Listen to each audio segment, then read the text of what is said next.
can study anything that you want, and you'll probably find a well-paying job for that major. There's literally one major in the US which you guys might actually laugh at. It's called meme major. $1 a year just for grading fees. Yeah, I was laughing at my friends about this, but that's the most diversity that's there in the US. So you can pursue any career that you want. High return on investment. Now, a lot of people think that going to the US is going to be super expensive, and that's true. Going to the US is expensive because $1 is worth 70 rupees, and the conversion is really expensive for us. However, once you start earning money, you're going to realize how easy it is to convert all that money back into your own rupees and then earn everything that you've spent so far. So the US will give you a very high return on investment.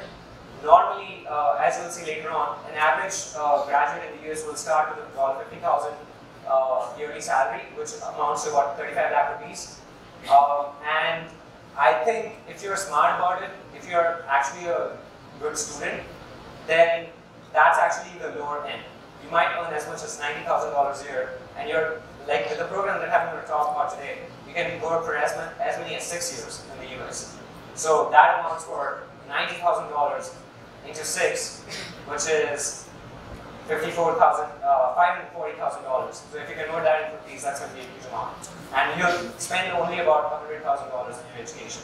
So that's a big amount of money that you're going to gain back because of the way the job market in the US is currently working.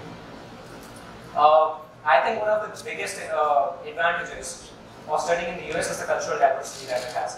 Now, if you go to the US, like we talk about India, and India is the most diverse country in the world, which is true. And I think we as Indians are proud about this fact that we have people who speak more than 1,600 languages in India, and we have 28 states, with each state having their own food, their own culture, their own clothes, everything. Now, if you go to the US, it's actually very similar. But the difference is that it doesn't change with state. It's just that a lot of people, like so many people all around the world, come to the US that you will meet people from more than 50 nationalities, and I can guarantee you that. In my college, I met with friends. I had friends from more than 40 different countries, which I think is amazing. Like before going to Greenwood College, I had no idea how to differentiate between a Japanese and Vietnamese. But now if I look at a person, I can say, oh, you're from Japan, you're from Indonesia, you're from Malaysia, just by looking at their name. Just because I have so many friends, right? And I think that's amazing. I got to know about so many different cultures that it has made me reflect back on my Indian culture and made me more attached to my own culture, which I think is the best part about this. And then independence, freedom, right? You don't have to depend on your parents for cooking meals, or tying our shoelaces, or ironing our clothes. We all have to do it ourselves. And I know that sounds a little bit, why would I want to do that? But the taste of independence for the first time after you leave school and go to college and live by yourself is going to be just amazing. Because once you start doing things by yourself, you become more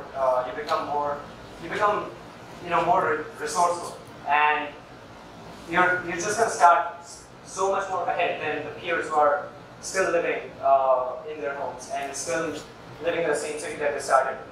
So I think that's a big advantage again of studying in the US.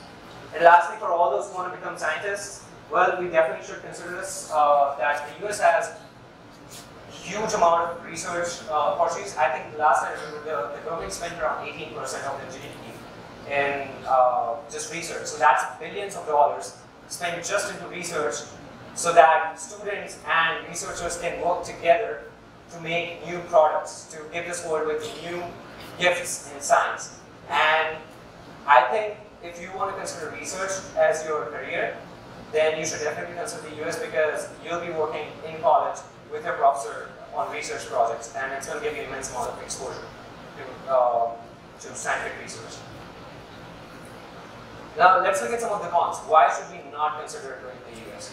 Well, the biggest factor that stops most people from doing this is that it's expensive. Right now, if you're going to spend 30 lakh rupees in 2 years in your education, that's a big commitment. And not a lot of people can have the long-term vision of looking at their return on investment. You might say that, oh, like I know that I'll be earning this much amount of money afterwards, but what about right now? I don't have enough money to go to the US. That's the biggest reason why most people should not consider going to the US, because it's expensive. But we'll talk about why that will not be a problem if you consider a 2+2 program.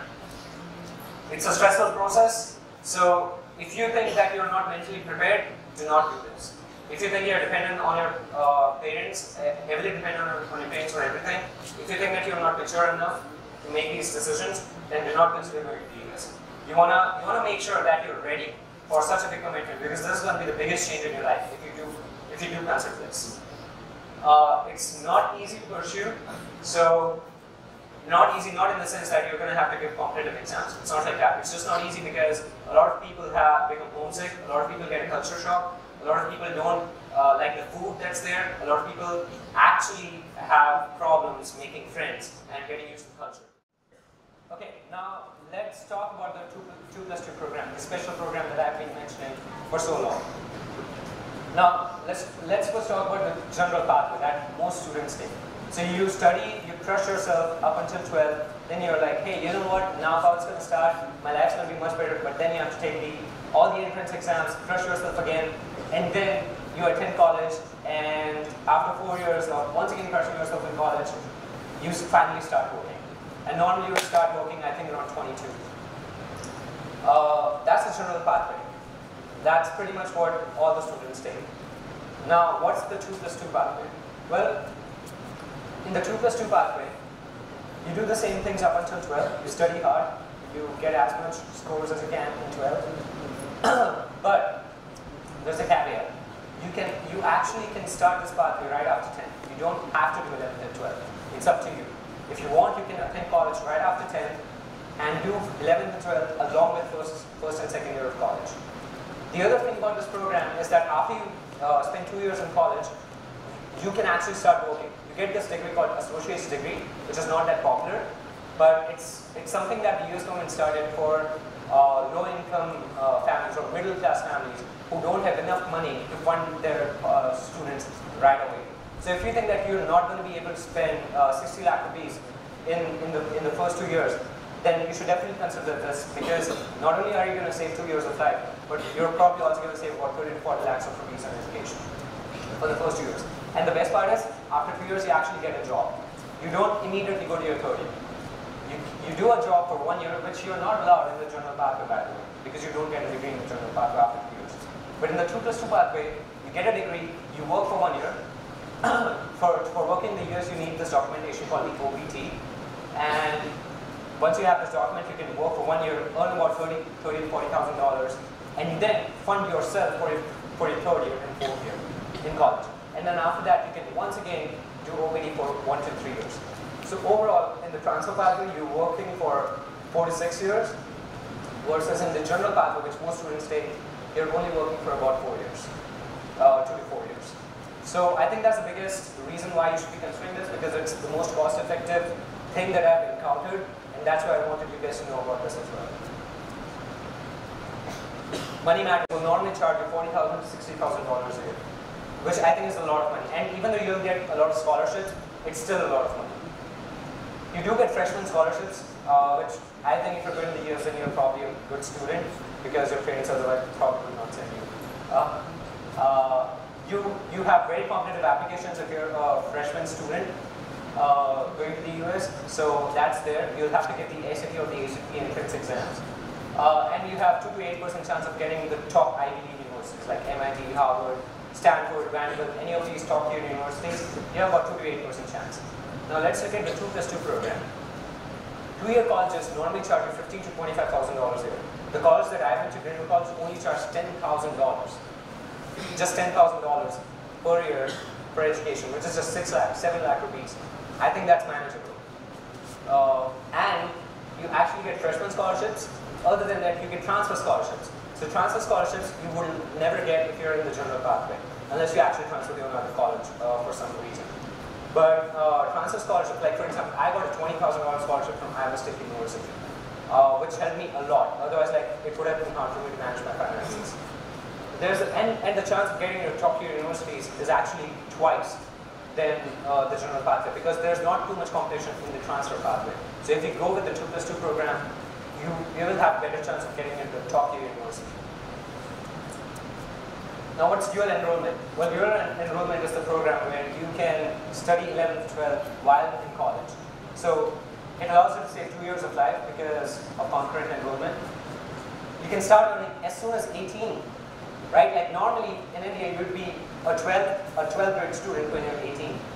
But imagine earning $30,000 a year when you are still a teenager. I think that's freaking amazing, right?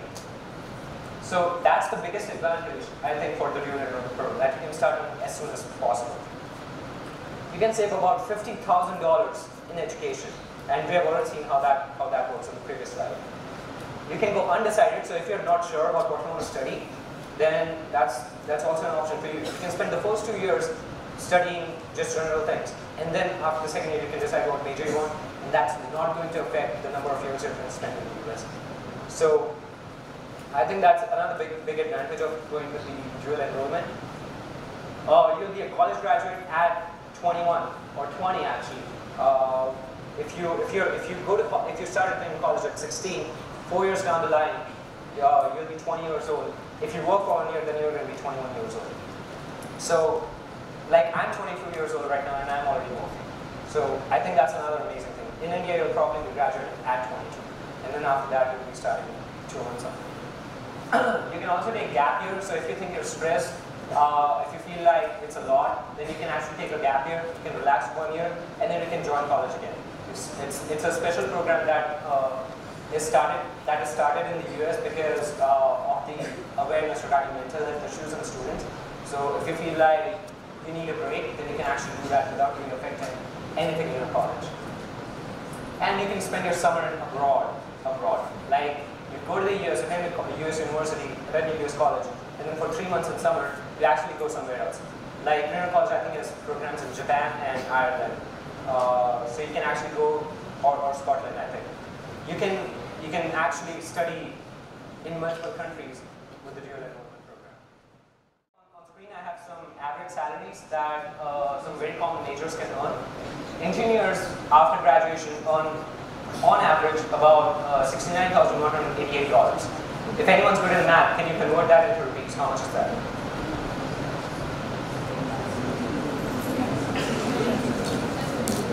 $50 lakh, approximately?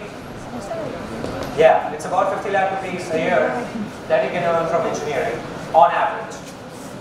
In India, the average salary normally starts around 10 lakh, I think. Yeah.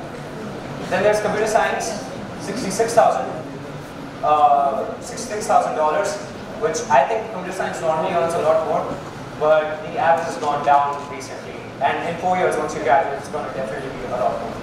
Math and science majors, in general, if you're pursuing math, physics, biology, chemistry, anything, on average you'll earn about $62,000 a year. Now, like I mentioned before, the US is an amazing place if you want to pursue research, because the amount of funding that the government has for scientists in the US is just amazing. You'll be working with professors right in your first year if you're good enough. You can literally just apply. You can just send an application to your university that, hey, I like this professor and I want to work with him on this project, and they'll approve. They have like enormous funding in the US. So if you're interested in any project that you think, like if you're interested in a particular class, you like the professor, you can just work with him directly. There's undergraduate scholarships. So STEM majors are highly valuable in the US because not many Americans are pursuing science, tech, engineering, or math. So a lot of international students actually get scholarships if they are a STEM student. So if you're considering a science major, then you should definitely look out for some amazing scholarships that are out there. Then there are some summer programs. So summer programs are specifically called REUs, which basically allow you to transfer to a different university for 3 months and earn money, approximately I think $5,000 for 3 months, while working on a different research projects with different professors in a different university. And you can choose any field that you want as long as it's related to your major. So, for example, if I'm studying physics and I like electrodynamics, which I absolutely don't, by the way, if I want to go into quantum physics, for example, then I can apply to some universities which are doing quantum mechanics research, and just join them for the summer and contribute in research. So STEM majors should definitely consider going to the US as a very serious option, just because of the enormous opportunities that are available there. Now, coming to business majors, so all the entrepreneurs out there who want to have their own business, which I think is amazing. I think that's great. I myself am actually trying to do that right now.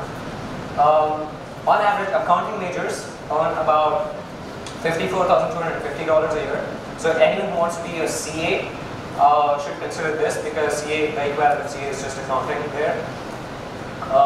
Entrepreneurship, if you want to start your own business, you can do that in the US. And I have question marks there because who knows how much you're going to make. Maybe you'll be the next Elon Musk. I don't know. So, I mean, at least I hope that we'll have an Elon Musk someday in India. Marketing majors, another very popular major in the US, where you can earn a huge amount of money.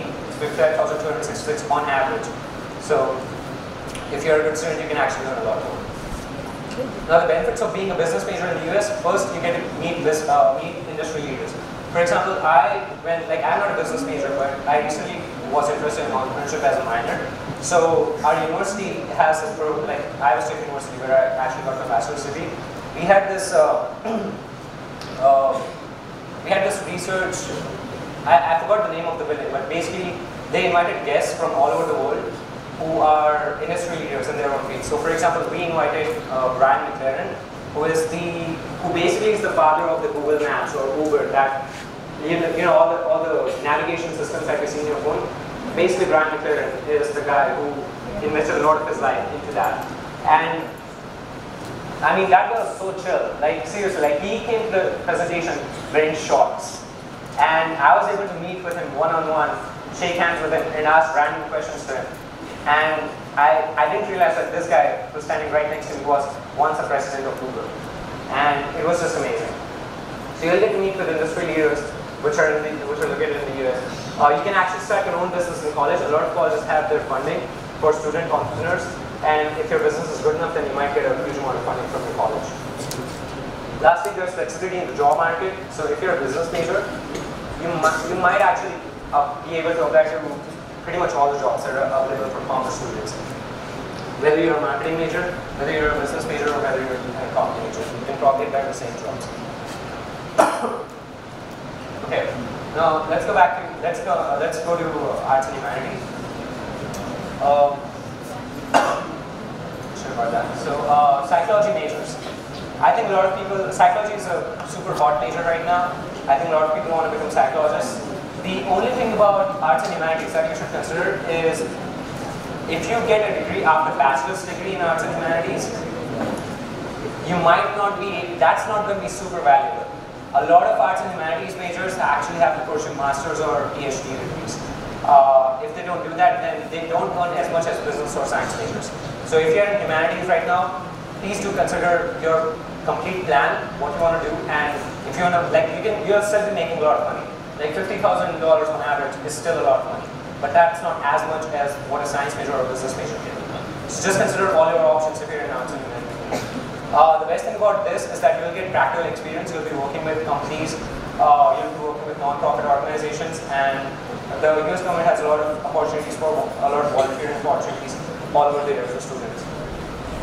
There's a lot more career options compared to India. So if you're taking humanities in India, there's very limited options available. And you might know that better than me because I don't know the exact job market of India. However, if you're in the US, then you can actually apply to a lot more opportunities. Like you can become anything from a teacher to an HR to even a patent law. Like you can apply to so many different fields with just one degree. And you can gain diverse skill sets, again, which is very important for your life in general.